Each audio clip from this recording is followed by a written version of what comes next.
This is the story of something that happened to me a few years ago.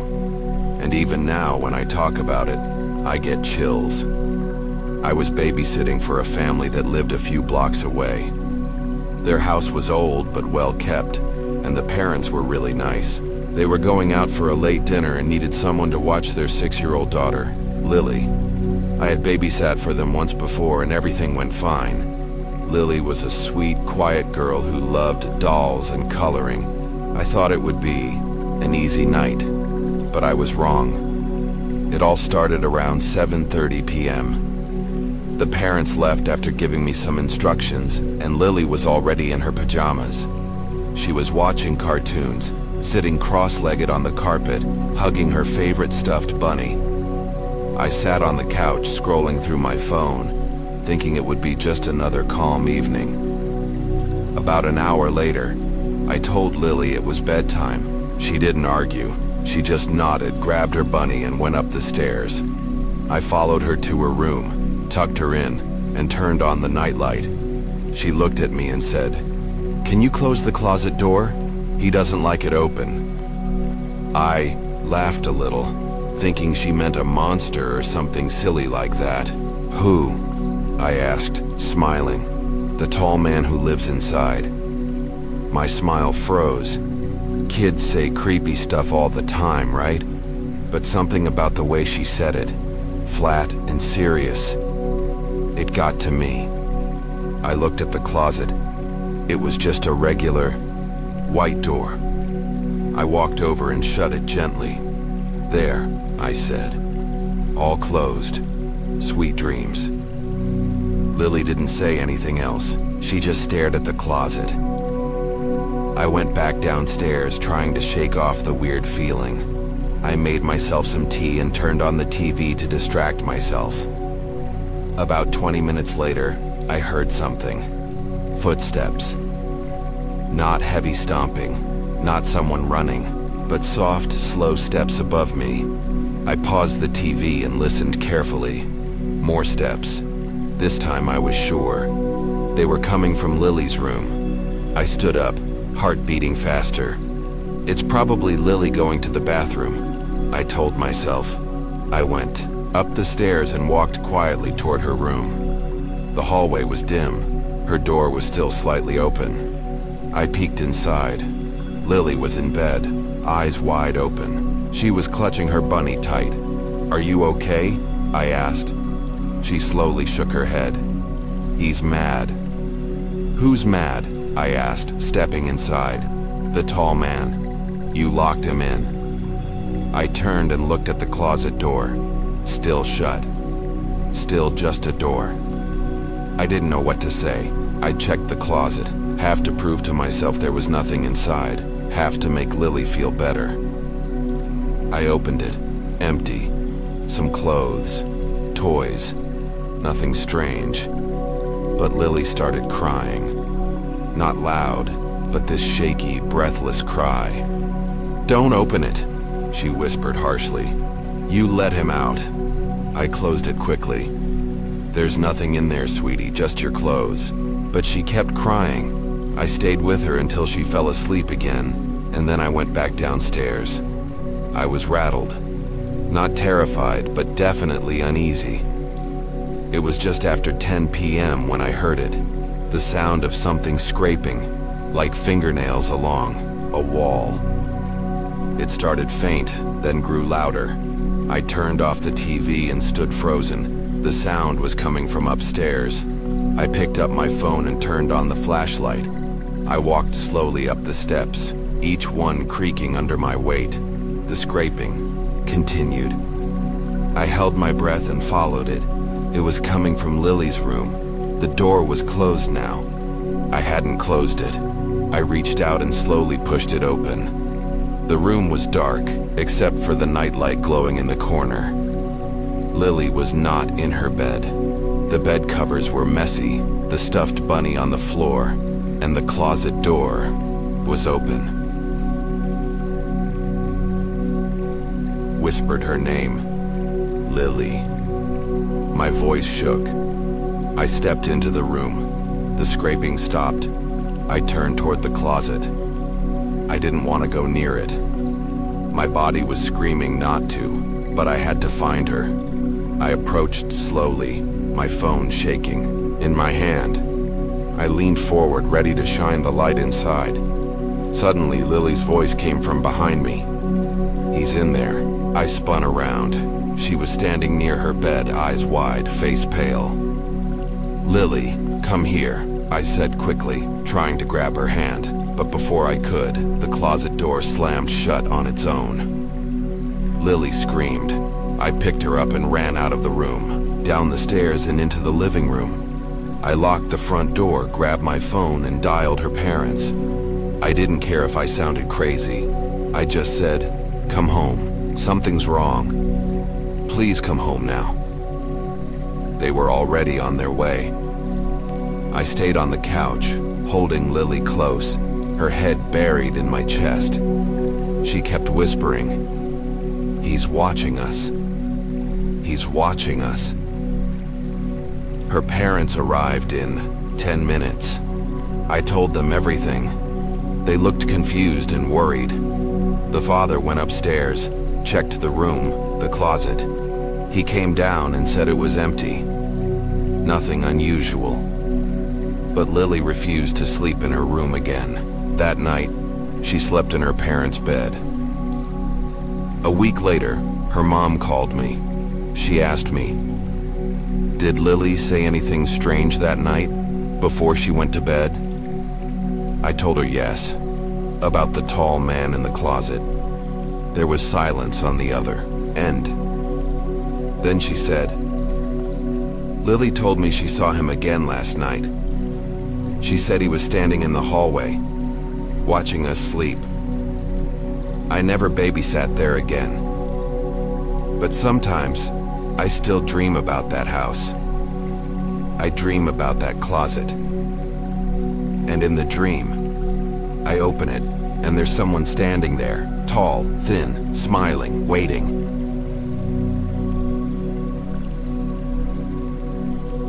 This is the story of a night I'll never forget. It's about the time I agreed to babysit for the Johnsons. If I had known what was going to happen, I would have said no. But I didn't. And now, I wish I had.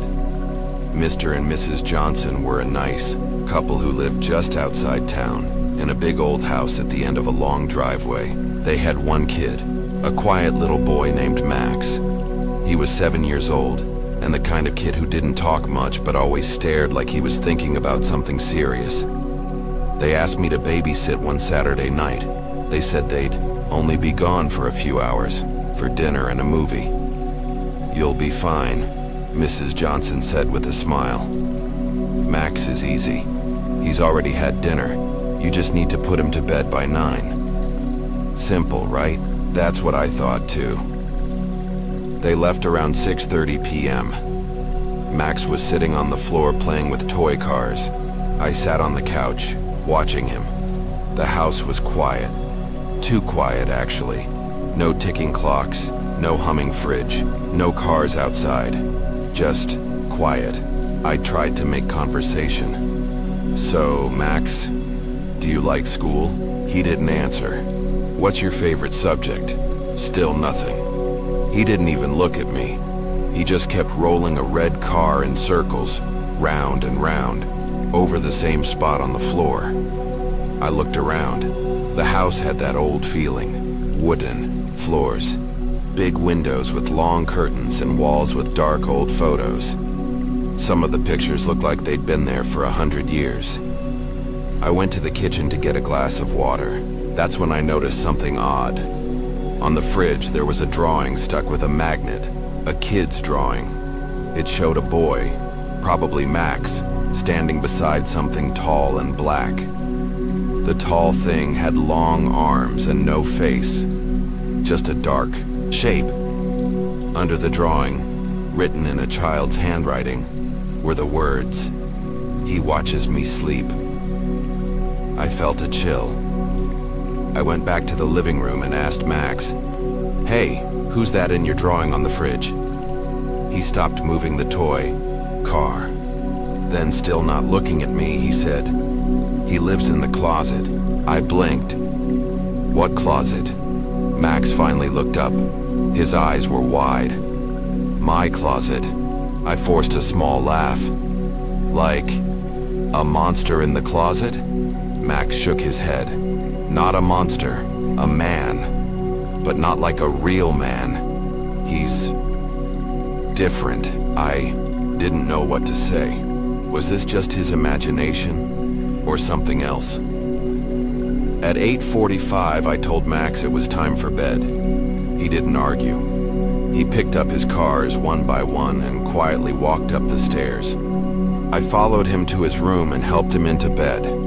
Then he looked at me and said, "Don't let him out." I stared at him. "What do you mean?" He pointed to the closet. "Don't open it. Even if you hear knocking. Even if he calls your name." My skin crawled. "Max, there's no one in there." He shook his head quickly. "Promise me, don't open it." I nodded. "Okay, I promise." I turned on his nightlight, gave him a soft smile, and left the room. Back downstairs, I tried to shake it off. Kids say weird stuff all the time, right? Maybe he had bad dreams or watched a scary movie. But around 9:30 p.m. I heard something. Knock, knock, knock. 3 slow knocks, coming from upstairs. I froze. My first thought, Max got out of bed. Maybe he was knocking on the wall or playing a joke. Grabbed my phone and went upstairs. The hallway was dark, only lit by a small lamp at the end. I walked toward Max's room. The door was still shut. I listened. Nothing. I opened the door gently. Max was in bed, eyes wide open, staring at the closet.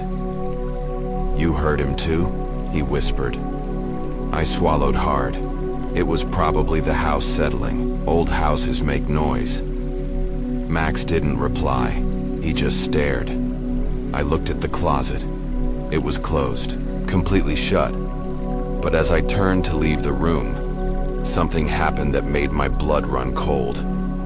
I heard my name, whispered, from behind the closet door. Emma. Soft. Slow. Drawn out. I didn't move. I couldn't move. My legs felt like they were frozen. Then Max said, "He knows your name now." I backed out of the room and shut the door. I went downstairs, heart pounding like a drum. I didn't know what to do. Call the police? Call the Johnsons? But what would I even say? I sat on the couch, holding my phone, staring at the stairs. That's when I heard it again. Knock, knock, knock. This time louder, angry. Then footsteps, slow, dragging footsteps above me. I stood up, backing away from the stairs. Suddenly, the lamp in the hallway went out. The upstairs was completely dark. Then, silence.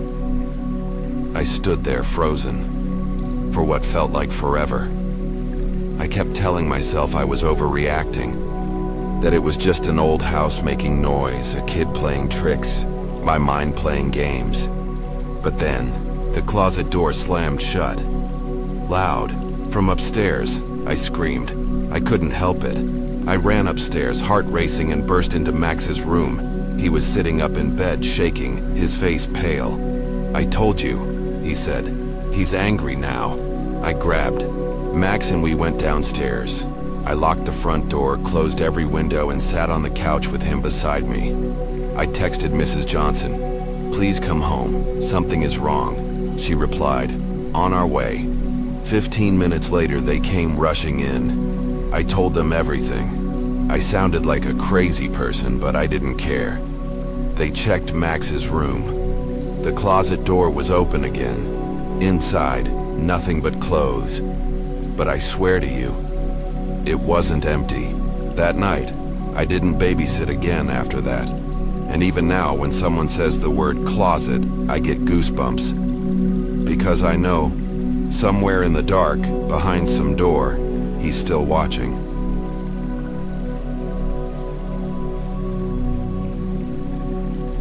This is the story of a babysitting night that went wrong. Really wrong. I'm about to tell you what happened to my friend Sarah one night when she agreed to babysit for the Thompson family. If you ever babysit for strangers, you might want to listen carefully to this.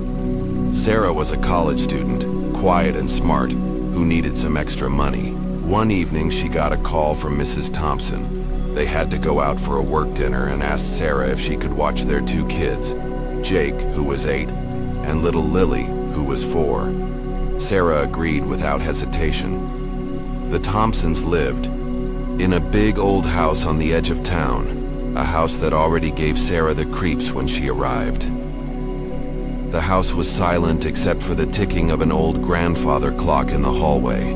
The walls were covered with old paintings, family portraits mostly, but something about their eyes made Sarah feel watched. Mrs. Thompson gave her instructions, smiled politely, and left. Jake and Lily usually go to bed by 9. She said, "Call us if anything happens." At first, everything was normal. The kids were playing with toys in the living room. Jake was excitedly showing Sarah his new action figures, while Lily sat quietly on the couch, hugging a stuffed bunny. Sarah tried to make them comfortable, even put on a cartoon show to keep them entertained. But then, around 8:30, things started to feel strange. Sarah was in the kitchen making a snack when she heard a soft thud upstairs. She froze. Probably just the house settling, she told herself, but her heart beat faster. Then she heard it again. Footsteps, slow and heavy, coming from the hallway upstairs. "Jake, Lily, did you hear that?" she asked, walking toward the stairs. No answer. The kids were glued to the TV. Sarah shrugged and went back to the kitchen. But the feeling that something was off didn't leave her. Around 9, it was time to put the kids to bed. Jake was easy to convince. He went to his room without a fuss. Lily, however, clung to Sarah, her little hands tight around Sarah's arm. "I'm scared," Lily whispered. "Don't worry, sweetie. I'm right here," Sarah said, trying to sound confident. She carried Lily upstairs to her room. The little girl's room was painted pink, filled with toys and fairy lights, but the shadows in the corners looked darker than they should. As Sarah tucked Lily in, the lights flickered. Lily gasped and hid her face under the covers. "It's okay," Sarah said, turning on the nightlight. "The power sometimes goes out in this old house." Lily didn't reply. Then she whispered, "The man is here." Sarah blinked. "What man?" Lily peeked out from under the blanket. "The man who watches me. He stands by my door." Sarah smiled nervously. "There's no one there, Lily. It's just the house." Lily shook her head, eyes wide with fear. "Promise you won't open the door if he knocks." Sarah nodded quickly. "I promise." She left the room and went downstairs to relax. But the silence was heavy. Sarah sat on the couch, trying to keep calm. That's when she heard it, a soft, slow knocking from upstairs. Knock, knock, knock. Her stomach tightened. The sound was coming from Lily's room. Sarah stood up and reached for her phone to call the Thompsons, but the battery was dead. The knocking stopped. Sarah waited, breathing hard. Then suddenly the TV switched off by itself, filling the room with silence. She grabbed a flashlight from the kitchen and slowly walked upstairs. At the top, the hallway was dark, except for the faint glow of the nightlight in Lily's room. Sarah moved closer to the door. It was closed. Suddenly, a soft whisper came from behind the door. "Emma, Emma." Sarah's name, whispered low and chilling. Her heart pounded. She knocked lightly and called Lily's name. No answer. Then the door slowly creaked open by itself. Inside, the room was empty. Lily was gone. Sarah's flashlight flickered as she called out, panic growing fast. She ran to the closet. The door was slightly open, and she could see something moving inside. "Lily!" she screamed. A cold hand grabbed her wrist, pulling her toward the dark space. Sarah tried to fight, but the darkness was heavy, like it wanted to swallow her whole. Then, a small voice whispered, "Don't be afraid." It was Lily. She was hiding behind some boxes, tears in her eyes. Sarah pulled her out and held her tight. "We have to leave," Sarah said. As they ran downstairs, the front door slammed shut by itself. Sarah struggled to open it, but it wouldn't budge. Behind her, a cold, dark shadow moved through the house. The same shadow Lily said was watching her. Sarah grabbed a heavy lamp and swung it at the shadow. It disappeared with a strange hiss, like air leaving a balloon. Finally, the door opened, and Sarah and Lily ran outside. The neighbors heard their screams and called the police. The Thompsons rushed home, shocked and grateful. Later, Sarah learned that the house had a dark history. Many years ago, a man who lived there disappeared and strange things were often reported. No one knew where he went. Sarah never babysat again, and every time she sees a quiet house or hears a soft knock, she remembers that night, the night the darkness almost took her and Lily. So if you ever babysit in an old house, be careful. Some things in the dark don't want to be found, and they don't like visitors.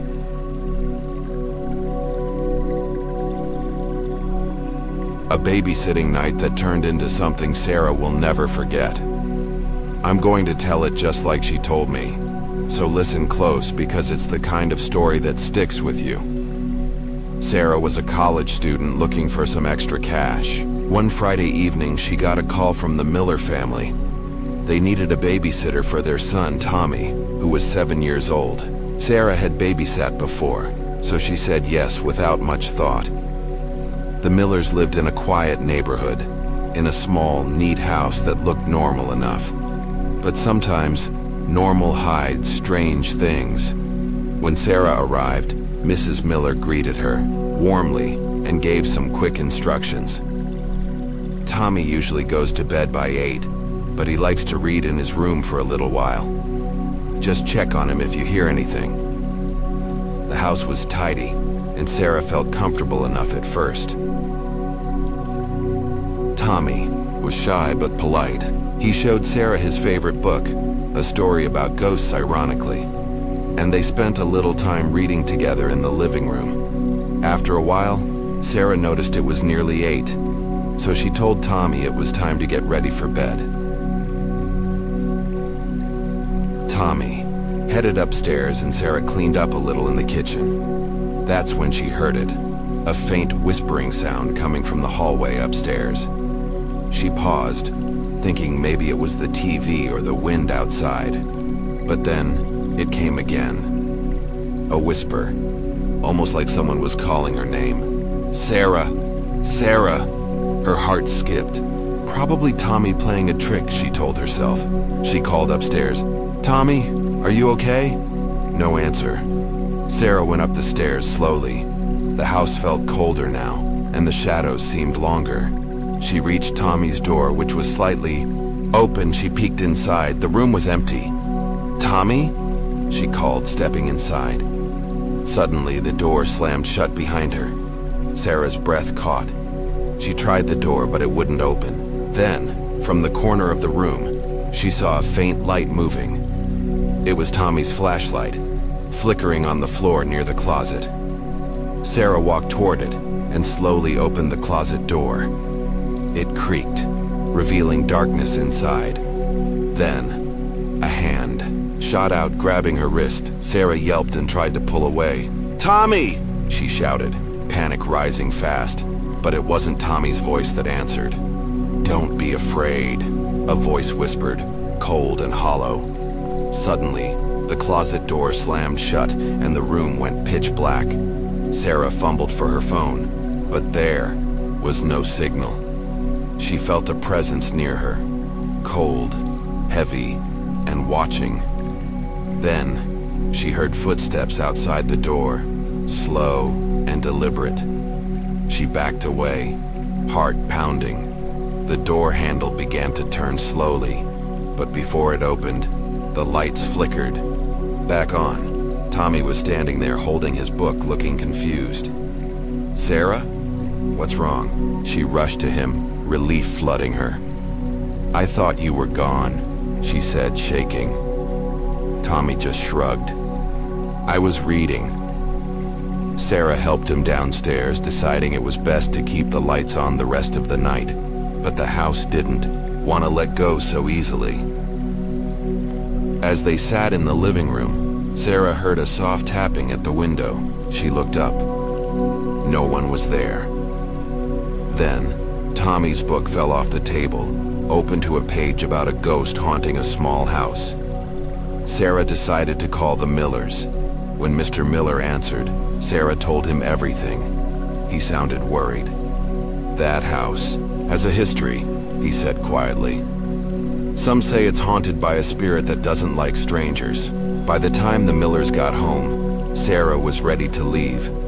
She felt cold and watched, like the house had eyes on her.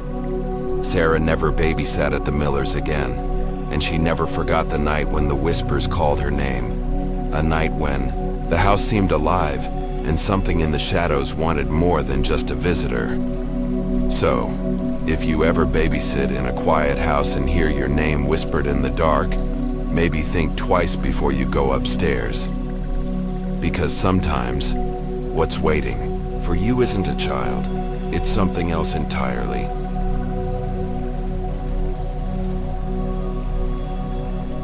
It's about a babysitting night that went way beyond normal. This happened to my friend Emma, and she still gets chills just talking about it. So listen up, because this isn't just any babysitting story. It's a horror story you'll want to remember. Emma was a college student, just like many of us. One Friday night, she got a call from a family she didn't know very well, the Harris family. They needed someone to watch their daughter, Mia, who was 6 years old. The Harris house was in a quiet part of town, an old house that looked a little worn down but still had a certain charm. Emma was a little nervous but needed the money, so she said yes. When Emma arrived, Mrs. Harris was kind but rushed. "Mia usually goes to bed by 9, she said. "She loves her bedtime stories, so if you could read to her, that would be great." The house was surprisingly cold inside, even though it was a warm night outside. Emma shrugged it off as just an old house. Mia was sweet but shy. She had big eyes and clung to her teddy bear tightly. Emma tried to make her comfortable by sitting with her in the living room, reading a funny storybook. But Mia seemed distracted, her eyes often staring toward the hallway that led upstairs. As the clock neared 9, Emma took Mia to her bedroom. The room was painted light blue, with glow-in-the-dark stars stuck to the ceiling. Mia smiled faintly but whispered, "Can you keep the door open? Please don't close it all the way." Emma thought it was just a little girl being scared of the dark and agreed. She sat by the door and started reading another story. But then she noticed something odd. The hallway outside Mia's room was darker than the room, like a shadow was covering it. Suddenly, Mia stopped listening and looked toward the hallway too. "Did you hear that?" she asked. Emma listened. There was a faint sound, like soft footsteps but slow and heavy. Emma told Mia it was probably just the house settling. But then the footsteps stopped right outside the door. Emma's heart started beating faster. A soft knock came at the door. "Who is it?" Emma asked. No answer. The knock came again, louder this time. Emma stood up slowly and looked down the hallway. The lights flickered, then went out, leaving the house in total darkness. Emma grabbed her phone, but the screen stayed black. No signal, no light. She held Mia close and whispered, "It's okay, I'm here." The knocking stopped. Then a cold breeze brushed past them, even though all the windows were shut.